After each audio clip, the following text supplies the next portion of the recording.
In times like this, cash is going to be king.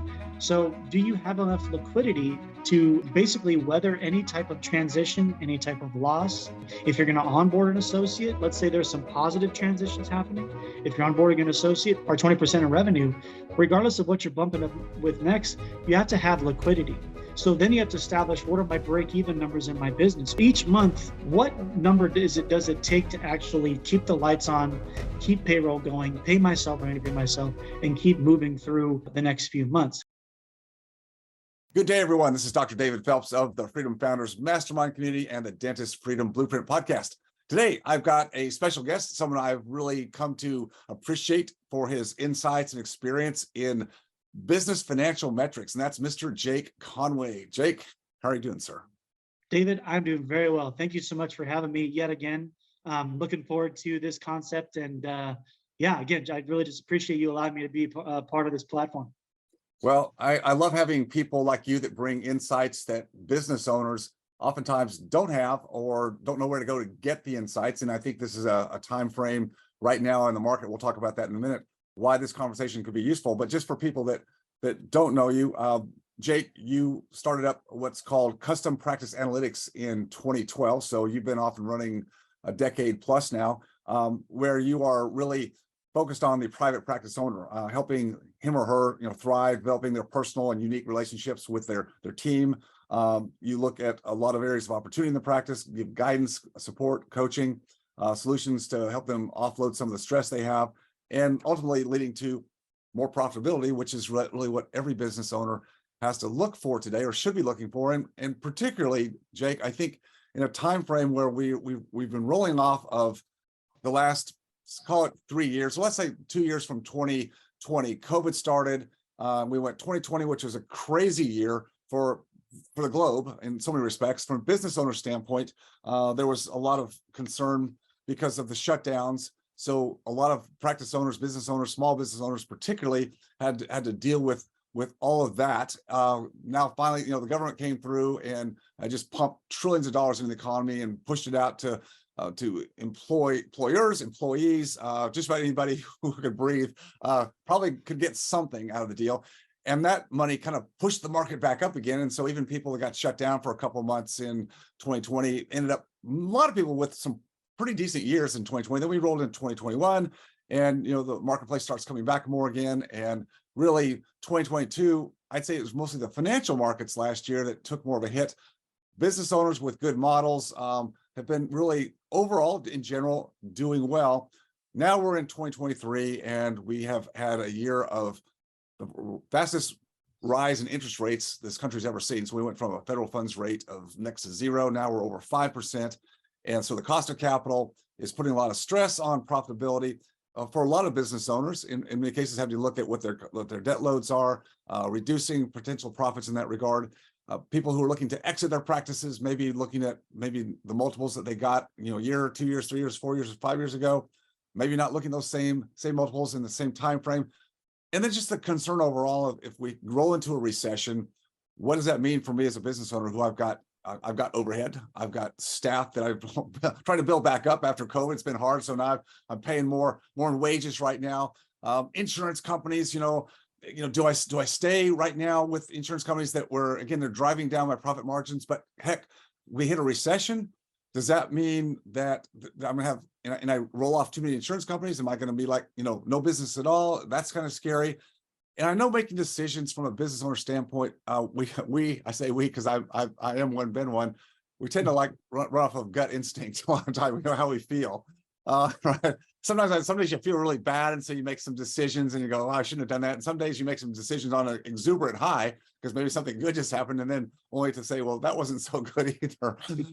So Jake, I just fed you a whole lot of stuff there. What do you want to pick off first? And we can start having a great conversation back and forth about, again, business owners potentially looking at a recession, but irrespectively, what should they be focusing on today to be more profitable, more viable? Sure. Yeah, thank you. Yeah, so we chatted earlier. This topic of conversation comes up more and more often in my month-to-month coaching calls with other dentists around the country. And So much of it's out of our control, as we know. We only can control what we can. And I like to start with, building awareness of your business, first of all. The only thing we can really control within the four walls is how and what we do with the team and the practice and the business that we have. So I like to first start with what's the financial landscape of your business right now? And if and when the recession happens, well, I tend to think we're already in a recession. Most of the time we're late to the party as Right. a government. We do all we can to resist. No, everything's well. But I think we're already here. So I think that given that information or feeling, I should say, where's your business at right now, and could you support a 15 or 20% reduction in your revenue? What does that look like for you? What are the determining factors and driving forces of your overhead? What's your variable spending? What's your fixed cost? And those are some big ticket, big picture items to look at first to say, okay, what does it look like now? And what would it look like if and when something like that happened? I'm not suggesting 15 or 20% dip in revenue, but if it did happen, could you support and weather a storm like that? Second to that is strategy and being prepared for anything. You mentioned the shutdown and obviously with the shutdown with 2020, I noticed a very big difference between those who were prepared for whatever it is. Obviously, no one could prepare for that, or those that weren't. What I mean is liquidity and cash flow. In times like this, cash is going to be king. So, do you have enough liquidity to basically weather any type of transition, any type of loss? If you're going to onboard an associate, let's say there's some positive transitions happening. If you're onboarding an associate or you're planning for a 20% reduction in overhead or 20% in revenue, regardless of what you're bumping up with next, you have to have liquidity. So then you have to establish, what are my break-even numbers in my business? Each month, what number does it take to actually keep the lights on, keep payroll going, pay myself when I need to pay myself, and keep moving through the next few months? Because as we know, you realize profitability, and then 2 weeks later, you're paying payroll, you're paying rent. So just from an overall business strategy and being a healthy business and being a business owner that is prepared, having consistent cash flow and having liquidity on hand is really a staple in, again, regardless whether it's a recession, associate, you're onboarding a new hygienist, whatever that looks like, just being prepared from just the macro standpoint is really essential as well. Really, really good points. I was taking notes as we spoke there, as you laid those off. So talking first at the top level, so stress testing at different levels of revenue reduction. I think, that's very, very smart. We do that in real estate too. We always take the same thing. If you're buying real estate that has a certain scheduled cash flow and it's been relatively consistent up until now, you've got some leverage with it. So what does that look like if you took a reduction of, start at 10, 15, 20%, go wherever you want to, but what could you sustain, right? And as you look at that, obviously fixed costs versus variable costs, the next thing you brought up, which is very, very important.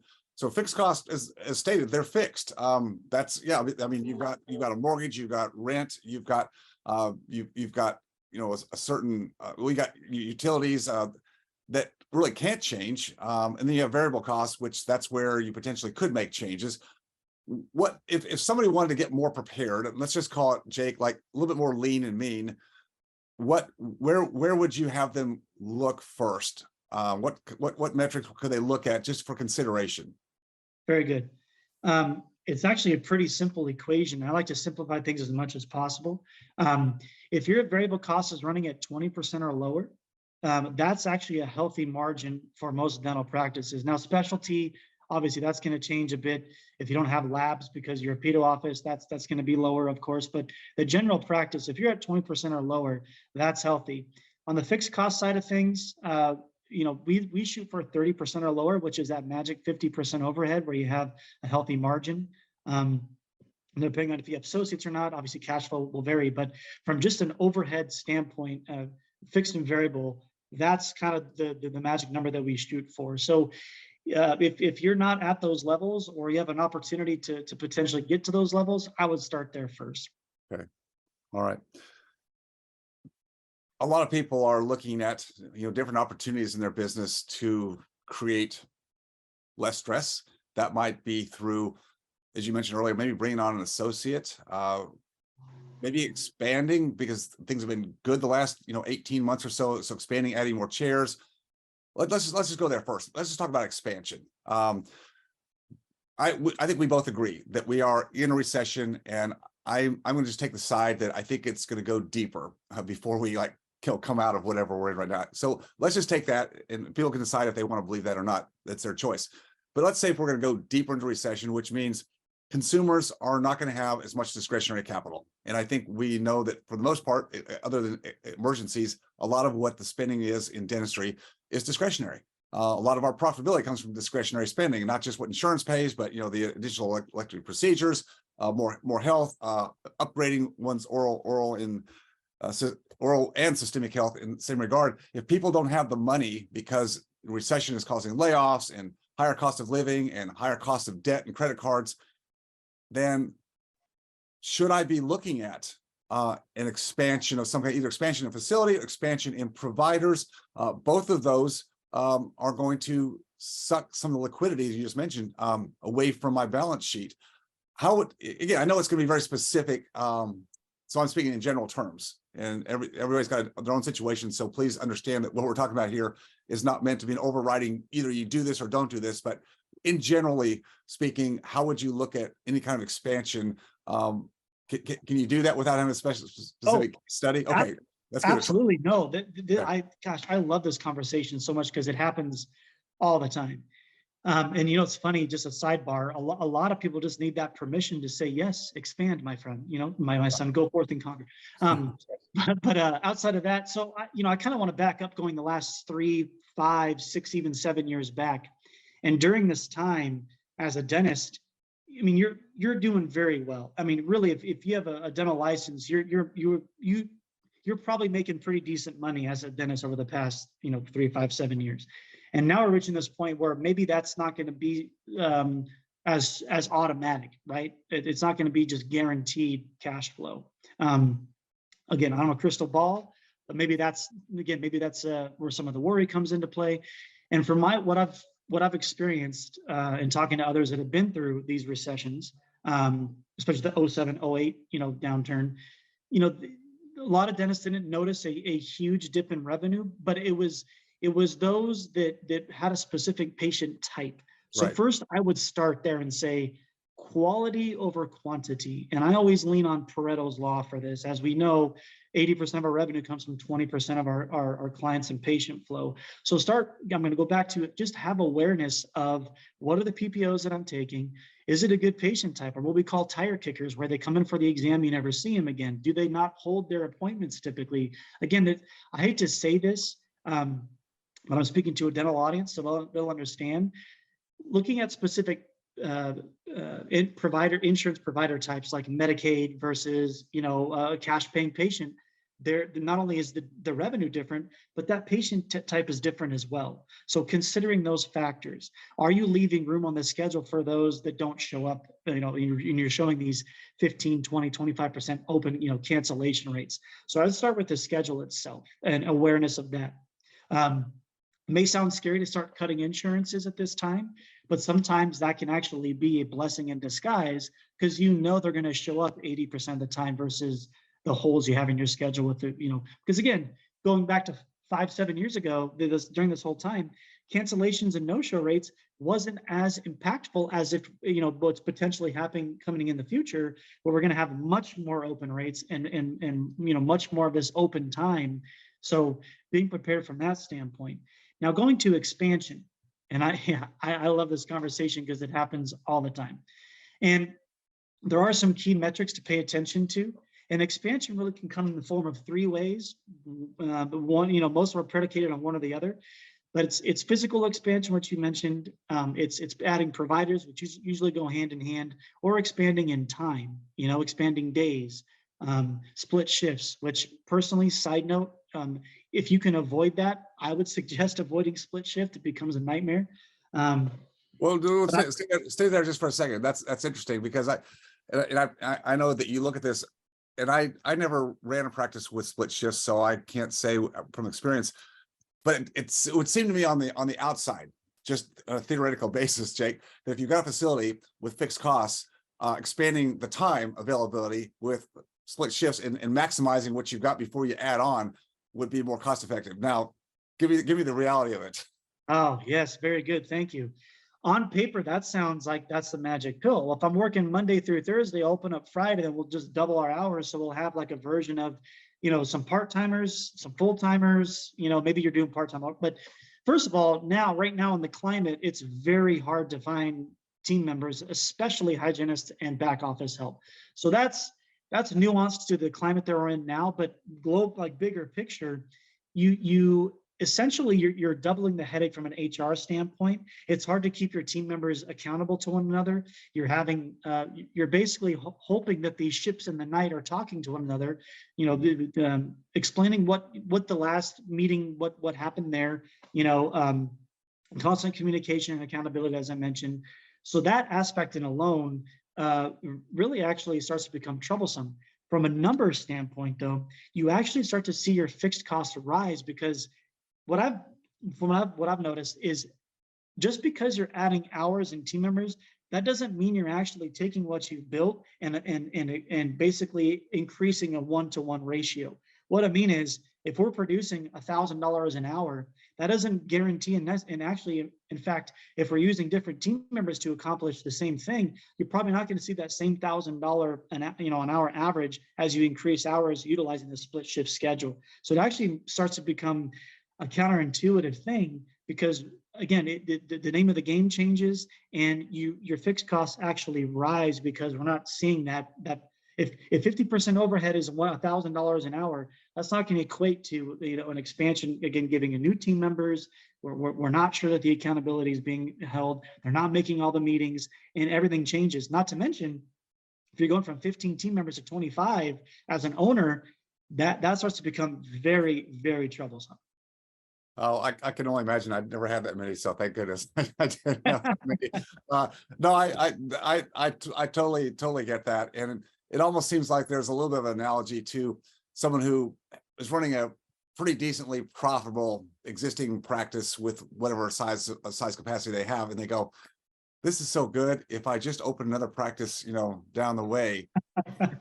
All right. And again, there's some places where that actually may work, but it's few and far between, right? Because you're the same thing. You're just adding overhead, and you don't have the ability to focus and maintain the culture and the operational efficiency that you have when you're there at one place and you've got all your team in one shift. And yeah, you've got best place you can have a well-oiled machine. And if you start expanding it out, all that starts kind of diluting, doesn't it? Yes. Yeah. You start to give up two things, which this is why dentists get into dentistry in the first place a lot of times, is predictability and control, starts to. Yeah.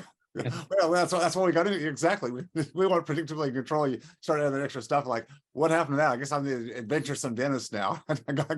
Like I'm on the zip line dentistry, like just upside down, right? I'm doing flips. Totally. I was like, yeah, I didn't sign up for that. Yeah. You know what? It's funny. A lot of, I'm sure you've experienced yourself with, the thousands of years you've been doing this. Wait a minute. Not that old. I may look that old.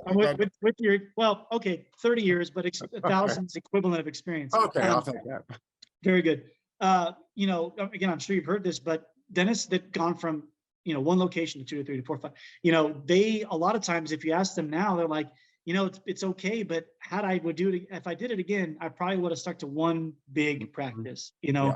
And I'd say that's about 80% of who I speak to, honestly. So yeah, more predictable and it's more controllable. Okay, super. Well, thanks for letting me go down that rabbit hole, because that was a big one, and I love getting your perspective on it. Sure, so the other two were physical expansion and expansion through providers. Let's touch on those too. Yeah, so there are some key metrics, believe it or not, to expansion. And I usually start with hygiene, if again, this is a general practice. And right now we've, over the past, I'd say 9 to 14 months, roughly, and I'm sure a lot can attest, there's a pent-up demand for hygiene patients. The hygiene schedule is being booked out further and further and further. We need hygienists, we can't find them. We're running 2 or 3 columns, but we need 4 to 5. But that's usually where I start. So let's give a scenario here. Let's say you're an 8-op practice. you have 2 docs, you have 3 columns of hygiene, which is typically a pretty sweet setup.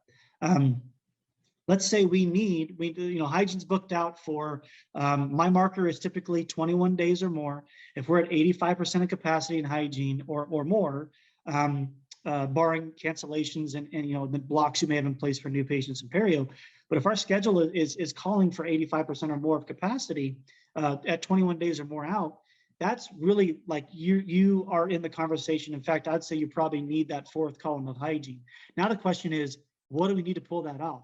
If we're at 8 operatories with 2 docs and 3 hygienists, we're already at capacity. Because at 4 columns of hygiene with 2 doctors, you start to get into situations where there's too many exams. Then you start to see a slow die at the vine over time. We want to avoid that. So having said that, let's say we need 4 columns of hygiene. What does that need? Or what do we need for that? Well, we're going to need another column of hygiene. And usually it's 1 to 2 more columns of restorative. So already we're in the game of needing 9 to 10 operatories. So expansion, usually, again, where I start is hygiene. And what do we need for that? And then we have to see what the implications are from a doctor standpoint. If you're booked out months and months and months, you can easily go in this scenario from 3 to 4 to even 5 columns of hygiene. What would that look like? So play that game and find out what resources are needed to house the team members you need to pull off a demand, because that's really what it is, patient demand. So that's usually how I assess that. It's a simple equation typically, but again, sometimes it's a matter of looking at this objectively and saying, look, you could support all this. The question becomes human capital, of course, but Right. Expansion could support that. And then we get into the numbers aspect. A lot of times docs have an opportunity to go from 8 to 12, but they're considering going to 16 operatories. They have space or have the room for that. I usually go big or go home.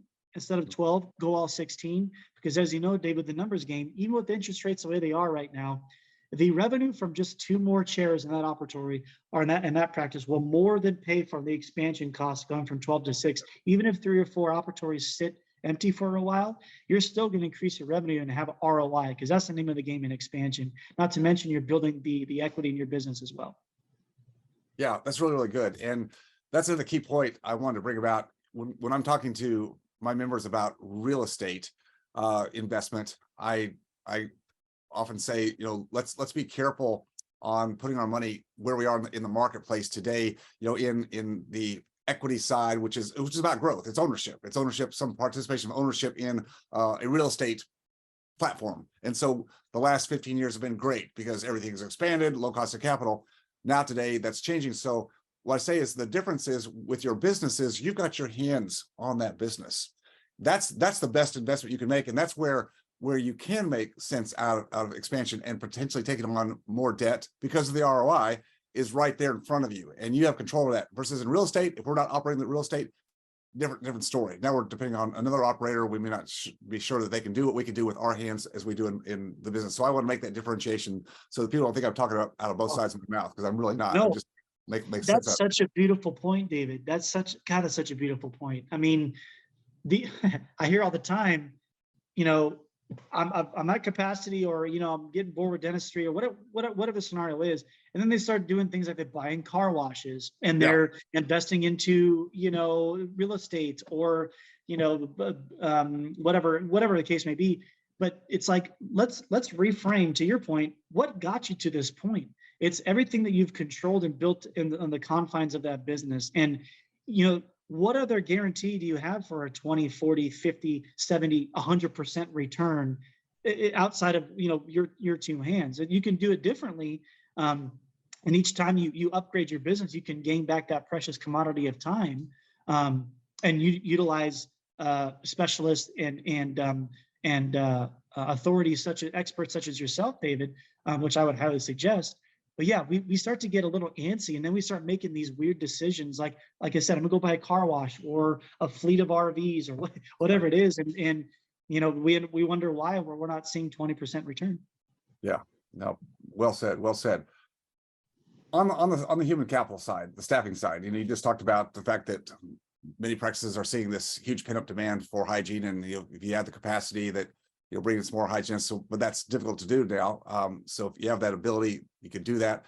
But we're now in a place where that human capital is more hard to acquire, to bring on, or even retain in many cases. If we roll into a recession, more into a recession, potentially that may make the stickiness of our human capital stickier. That may be a good thing that happens. But on the other side, if stress tested against as much as a 20% drop in revenues, knowing what we know coming out of COVID, when some practice owners, and you know better than I do, but some practice owners, kind of like got really scared, and they just kind of let people go, right? Let a lot of people go. And others said, I know I'm gonna tough it out. I'm gonna keep the payroll up, and whatever they're not getting in unemployment, I'm gonna keep my core staff. Staffing is a huge investment, and yet if we roll into recession and we have to look at making costs, how do you evaluate that? Again, can you give a general sense, because I know it'll be specific for every practice, but how would you look at the core investment in staff? How critical is that to a business today, a business in a recession going forward? What are we looking at here? Oh, very good. I love this conversation too. It started out after the post-COVID, people were leaving, for higher wages, and people were money was just being thrown at people, after the post-pandemic, docs are, fleeting, that they're floundering and they can't find. So money was the number one reason that people were leaving jobs, because they're being offered more. However, you flash forward 18 months or so, that started to actually shift a little, where, I will preface this, the team members and the high accountable people that we want part of our team, who value culture and teamwork, and really just the work of what we're doing, people that value that, it started to shift from, of course, money's important and it's a factor, but they started shifting more and wanted more of like that cultural aspect, and a leader who valued and cared about them and the team and the patients. So as that unfolded, we start to see that these other team members are actually leaving these quote unquote bad jobs that were just paying them more.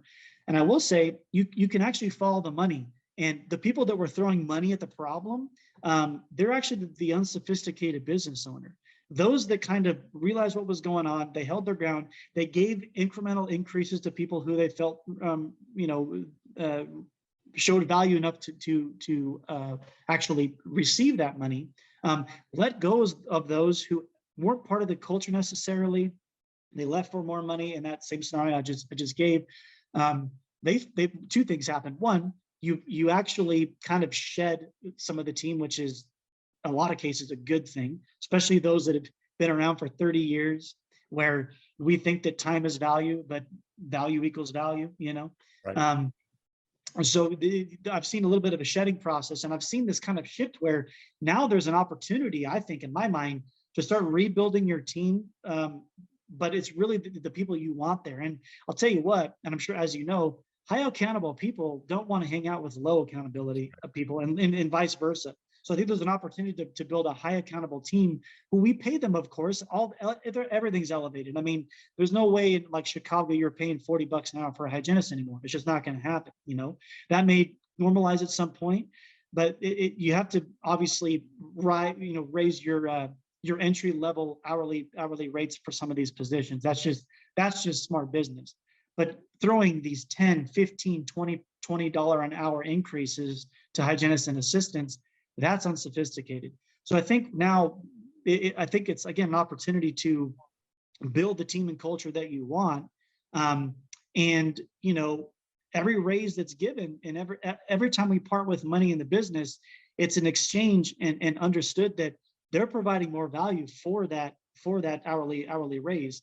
And people talk about incentives and bonus programs, structured bonus programs. I'm sure, David, you've had experience with that. Yeah. They demotivate the team, and actually becomes more of an expectation than anything. And Then what happens is the owner starts to get resentful for what they've created, so it's a lose-lose game. It's a zero-sum game. So incentive, in my mind, comes from experiences. For instance, taking the team to a spa day, or a random day off, or a team outing, like escape rooms and those types of things. So creating experience is really, and learning how your team actually, how they feel valued as well.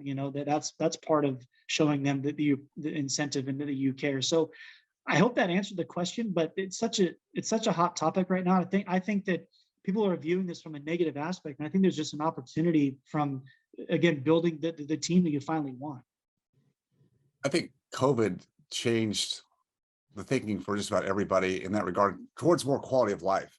The thing about, well, we can just run, gun, burn it, to make more money has become, wait a minute, let's just stop and smell the roses. Whether you're a staff member, employee, or a business owner, everybody started to think about, wait, why am I doing this? And I think it comes back to exactly what you said, is if you create that experience where people aren't just showing up to clock in, clock out, get a paycheck, which a lot of the world does that, right? And if you can create an environment where it's like, I actually enjoy going there because what we're doing with other great people to work with, it's a great team and we're seeing results.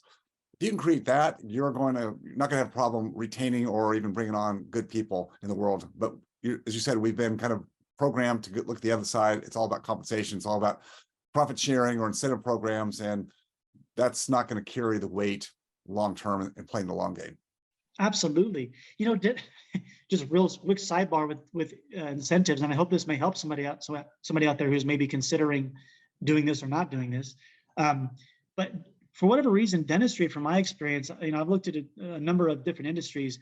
Dentistry and some of the medical field, particularly, for whatever reason, they feel like they have to give some sort of like bonus or incentives to the team who don't actively participate in equity or some sort of profit split. And it's really bizarre. Not to mention, these incentives, the way I've seen it done, we're just really incentivizing our team to do their job, which that really doesn't make much sense. So, if you're considering an incentive program, I'd highly, or some structured bonus, I would really highly advise it. It's not going to solve your team culture issue. You're actually going to continue this revolving door, whether you know it or not.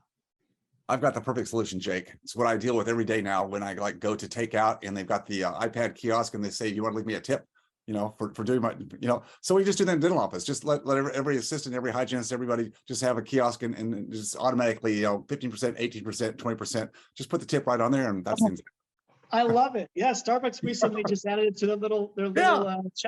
Yeah. Everywhere you go, people want this tip. It's becoming automatic. So that's the new program developed right here today between David Phelps and Jake Conway. We've got the program for you. I can't take credit, but boy, I'll endorse that. And that I think you're onto something. Well, Jake, I love having the conversation with you. I think you brought some really, really super insights. I was taking notes the whole time, and I think people find this valuable. If somebody wants to connect with you on a level where they could maybe get some more insights about their particular situation, best way to contact you would be? Oh yeah, thank you, David. Custompracticeanalytics.com, and just go to book a discovery call, and we can jump on a phone call. And I'm old school, man. Let's have a discussion and learn about each other. Yeah, that's the best way. Jake Conway, always a pleasure. Likewise, David. Thank you so much, man. I really do appreciate the time you've given me today. If you enjoyed watching or learning from this video, please leave a like and subscribe to my channel for more content.